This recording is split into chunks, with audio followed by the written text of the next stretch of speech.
بە ئاماجی پێدانی زیاتری سەعاتەکانی کارەبا و دابینکردنی پێویستیەکانی ناوچەکە، وەزارەتی کارەبای حکوومەت یاریمی کوردستان بەردی بناغی پرۆژەی بەستنەوەی وێزگەی کەسنەزان بەهێڵی 132 کV لە پارێزگای هەولێردانە.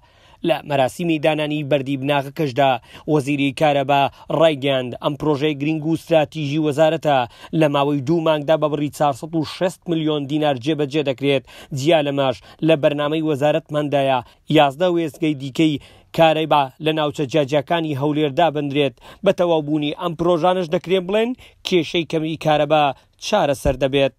پرۆژە گرێدانە وێزگەها کەسنەزانیا 132 kV ئەلگەل تۆرێن هەرێمێ بێتە گرێدان.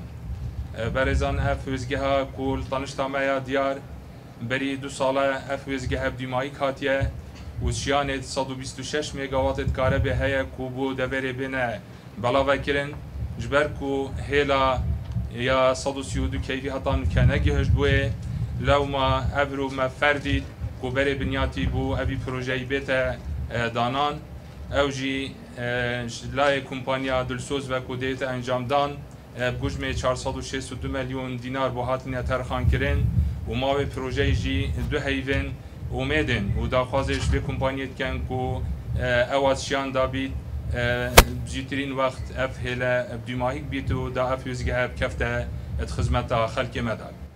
بەڕێوبەری گشتی کارەبای هەولێر ڕایدەگەنێت پرۆژەی بەستنەوەی وێزگەی کەسنەزان بەهێڵی 132 kV و 11 kV لە ناو شاری هەولێر ڕۆڵی گرنگیان دەبێت لە کەمکردنەوەی لۆدی کارەبا و بە تایبەتیش پێدانی زیاتری سەعاتەکانی کارەبا بە هاوڵاتیان. ڕاشدەگەنێ ئێستا ئاستی بەرهەمهێنانی کارەبا بە بەراورد کەمترە لە خواستەکان، بۆیە هەوڵی جدی دەدرێت تا تەواوی وێزگەکانی کارەبا و بەرهەمهێنانیان بخرێنەگەڕ بۆ ئەوەی باشترین کارەبا و پێدانی زیاتری سەعاتی کارەبا لە 16 سەعاتەوە بەرەو زیاتر بکرێت بۆ هاوڵاتیان.